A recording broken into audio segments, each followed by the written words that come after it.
Just imagine अगर कश्मीर की खूबसूरत वादियों के बीच अचानक पानी का एक तबाहकुन सैलाब उतर आए तो क्या हम उसके लिए तैयार होंगे?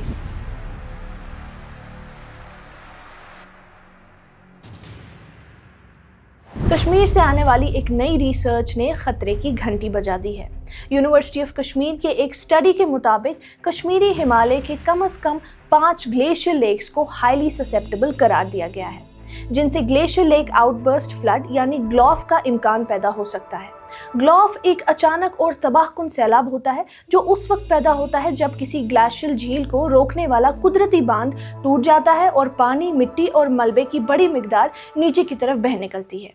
इस किस्म के तेज रफ्तार वाकयात पहाड़ी इलाकों में रहने वाली आबादी, बुनियादी ढांचे और माहौलियाती निज़ाम को शदीद नुकसान पहुंचा सकते हैं।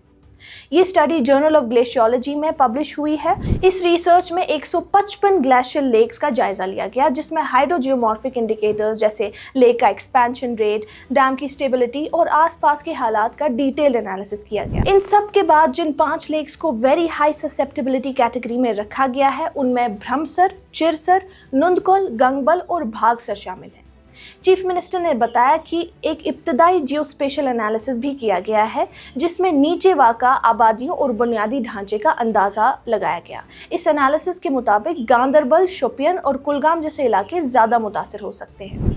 स्टडी के हिसाब से अगर ग्लॉफ होता है तो लगभग 2704 इमारतें, करीब 15 बड़े ब्रिजेस, कई रोड स्ट्रेचेस और कम से कम एक हाइड्रो पावर प्रोजेक्ट खतरे में आ सकता है।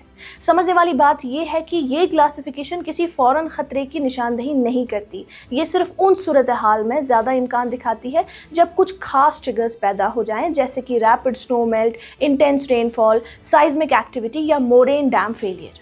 इस कमी को दूर करने के लिए यूनिवर्सिटी ऑफ कश्मीर के डिपार्टमेंट ऑफ जियो इन्फॉर्मेटिक्स ने मिनिस्ट्री ऑफ अर्थ साइंसेज की मदद से एक high precision RTK enabled robotic echo sounding boat हासिल की है। 2026 में इन लेक्स का डिटेल्ड सर्वे प्लान किया गया है, जिससे बेहतर मॉडलिंग और रिस्क असेसमेंट मुमकिन हो सकेगा।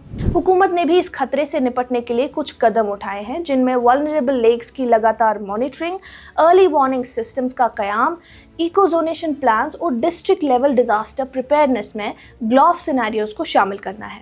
रिसर्चर्स अब एक ऐसा integrated early warning system develop कर रहे हैं जो satellite monitoring, field observations, hydrometeorological sensors और रियल टाइम कम्युनिकेशन को जोड़कर वक्त पर वार्निंग देने में मदद करेगा।